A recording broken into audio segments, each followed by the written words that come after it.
Hey, nani anakimbia mbele?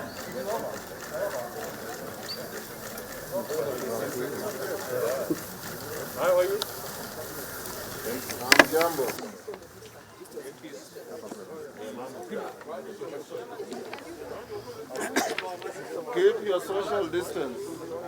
When you live together with a partner, and one day you want to scratch your back where your hand cannot reach, you will invite your partner to help you scratch that spot. If the next day he or she has the same problem and invites you to scratch where the hand cannot reach, and you turn around and say, go and rub yourself on the wall, instead of returning the favor, then you are an evil, wicked, thankless, hopeless, reckless, and unwanted person in any community. Yes.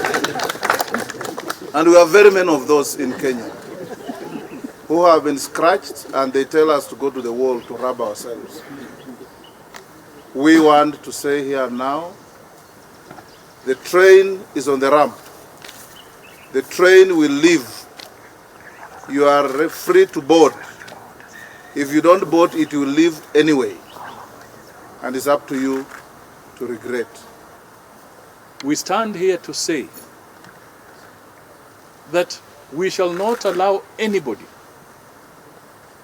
and it was in our statement, we shall not allow anybody to put political ventilators on us.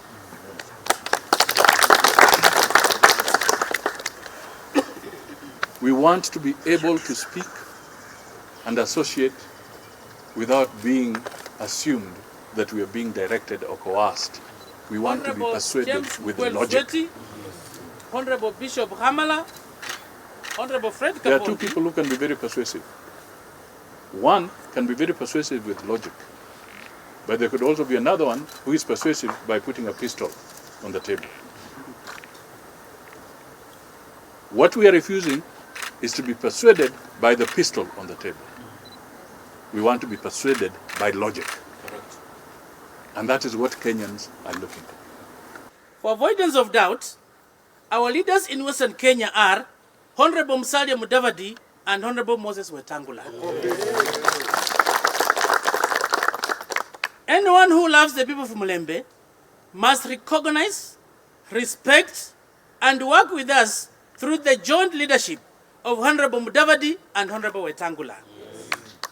If you do not recognize and respect our true leaders, the people of Mulembe will not recognize you.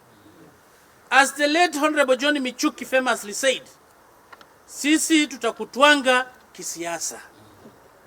And let this in particular be a warning to political leaders from Western Kenya. If you are not with our true leaders, sisi tutakutwanga kisiasa. Yes. You have signed your own political death warrant.